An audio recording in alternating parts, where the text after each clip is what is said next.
आज शिरडी में श्री समर्थ प्रतिष्ठान के माध्यम से हमने श्री केदारनाथ मंदिर का झांकी या में डेकोरेशन यहाँ के पे किया हुआ है। ये बाबा की नगरी है, बाबा के पदस्पर्श से पावन हुई भूमि है। बस हमें यही लगता है कि श्री भगवान केदारनाथ श्री बाबा के दर्शन के लिए या बाबा के मिलने के लिए यहाँ आए।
नमस्कार, ओम साई राम, नमः शिवाय। आपने मुझे हमेशा शिरडी की गलियों में घूमते हुए देखा है, बाबा का दर्शन करते हुए देखा है और मैंने भी आपको साईं बाबा के दर्शन कई बार आपको मैंने कराए हैं। शिरडी की गलियों में घूमते हुए मैंने कई बार आपको शिरडी को दिखाया है, शिरडी का दर्शन कराया है। लेकिन आप मुझे आज केदारनाथ के सामने खड़े होते हुए देख रहे हो। जी हाँ, मैं केदारनाथ भगवान के दर्शन करने के लिए मैं आज यहाँ पर आया हूँ और बड़ा तृप्त हो चुका हूँ। बड़ी खुशी आज भगवान केदारनाथ जी के दर्शन के बाद मुझे मिली। आप देख सकते हैं कि कितना खुश हूँ मैं आज।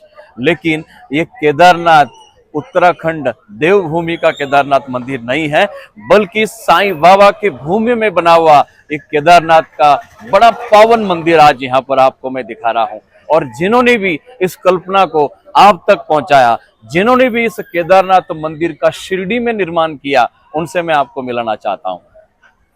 नमस्कार। नमस्ते। हमारे साथ है नीलेश दादा, जो कि शिरडी के भूमि पुत्र हैं, बड़े साईं भक्त हैं और हमेशा साईं बाबा से जुड़ा हुआ काम, साईं बाबा से जुड़ी हुई साईं सेवा करते हैं। और नीलेश दादा ने ही इस केदारनाथ मंदिर का निर्माण सभी साईं भक्तों के लिए और सभी शिव भक्तों के लिए किया है। जैसे कि आप सभी को पता है कि गणेश उत्सव की शुरुआत आज से हुई है। घर घर में गणपति बापा का आगमन हो चुका है। सभी लोग बड़े खुश हैं गणपति बापा के आगमन के साथ। और नीलेश दादा भी बड़े खुश आज यहाँ पर दिख रहे हैं। नीलेश दादा से हम पूछना चाहेंगे कि दादा, कैसे आपके मन में ये विचार आया कि शिरडी में केदारनाथ भगवान का मंदिर बने? पहले सबको ओम साई राम, ओम नमः शिवाय। हमारा जो समर्थ प्रतिष्ठान का शिरडी का एक ग्रुप है, ये ग्रुप के माध्यम से हमने यहाँ भगवान केदारनाथ मंदिर का ये जो देखा हुआ है, जो झांकी है, यहाँ पे किए हुए है। आप सब तो जानते हैं सदगुरु साईं बाबा की भूमि है। ये भूमि का महत्व क्या है, और ये भूमि की पॉजिटिव एनर्जी क्या है, तो हम सब साईं भक्त जानते हैं। और इसी माध्यम से हमारे सब ग्रुप ने, ये तो मैं अकेला नहीं हूँ, लेकिन इसका पीछे जो बहुत सारे लोगों की कल्पना है, लोग साईं बाबा के हाथ है कि ये जो केदारनाथ मंदिर है ये बना हुआ है। और एक केदारनाथ मंदिर बनाने की यही हमारी संकल्पना है कि यहाँ आने वाला जो साईं भक्त है, यहाँ आने वाला जो गणेश भक्त है, उसको भी यहाँ भगवान केदारनाथ की दर्शन हो जाए। और सबसे इम्पोर्टेंट चीज ये है कि भगवान केदारनाथ का आपको मालूम होगा जाना बहुत मुश्किल है, वहाँ पे कठिनाई बहुत है। लेकिन हमने यहाँ एक प्रयास किया है कि हुबेहू ऐसा ही एक मंदिर केदार जी का ये बाबा की पावन भूमि में हो जाए। तबकि हमें ये लगता है, एक योगायोग देखिए, हमें यह लगता है कि भगवान केदारनाथ जी बाबा के मिलने के लिए यहाँ आए हैं, ऐसा हमें सब साईं भक्तों को लगता है। क्या बात है। दादा ने कहा कि जो लोग उत्तराखंड देवभूमि उत्तराखंड, वहां पर भगवान केदारनाथ जी के साक्षात दर्शन करने नहीं जा सकते।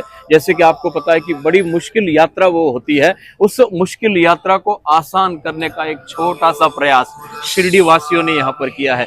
दादा, जब यहाँ से मंदिर से दर्शन करने के बाद जब भक्त बाहर आते हैं तो उनका चेहरा, उनका जो भाव होता है, उसे देखकर आपको कैसा लगता है? वैसे तो यह मैंने आपको बोला कि ये भूमि में बहुत ताकत है, ये भूमि बहुत पॉजिटिव ऊर्जा है, और इसी भूमि में ये जो केदारनाथ भगवान का हमने जो झांकी किया है, मंदिर किया है, और ये मंदिर का महत्व हम तो जानते थे, लेकिन यहाँ आने वाला साई भक्त को भी मालूम है कि भगवान केदारनाथ की महिमा क्या है।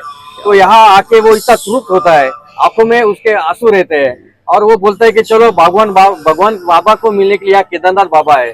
तो ये हमारे सब कार्यकर्ताओं के लिए बहुत बड़ी बात है। क्या बात है। लेकिन दादा, मैंने हमेशा देखा है कि जब ये गणेश उत्सव की शुरुआत होती है तो गणपति बापा के साथ साथ लोग अलग अलग वहां पर झांकियां बनाते हैं, डेकोरेशंस अलग अलग बनाते हैं, और मैंने कई जगह देखा है कि कुछ डेकोरेशंस को देख के उतनी खुशी नहीं होती है, लेकिन आपके मन में ये विचार कैसे आया?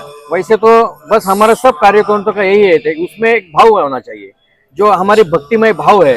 ये जो सब, क्योंकि आज लगभग महीना वर्ष से 30 दिन हो गए, 32 दिन हो गए, सब हमारे कार्यकर्ता मेहनत कर रहे हैं। ये वो जो उभारनी है, ये जो मंदिर का उभारनी इतनी आसान नहीं थी, लेकिन हम बोलते हैं कि सदगुरु साईं बाबा ने ये काम, इतना बड़ा काम हमारे हाथों से किया है। हाँ, ऐसे हम मानते हैं। वाह वाह, क्या बात है।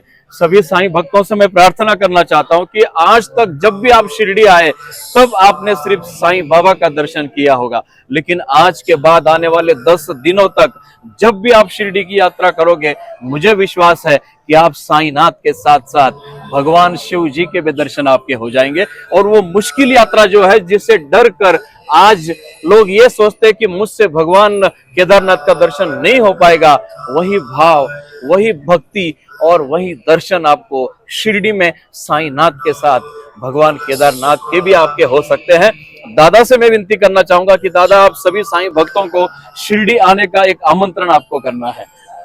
आप तो आते थे बाबा के दर्शन के लिए, आप यहाँ सदगुरु साईं बाबा के पावन भूमि में भगवान केदारनाथ जी भी अवतार लिया है। वाह, भगवान केदारनाथ जी का मंदिर यहाँ हमने किया हुआ है। आप अवश्य आइए, बाबा के दर्शन के साथ साथ बाबा केदारनाथ का भी दर्शन किए और अपना आशीर्वाद लेके जाइए।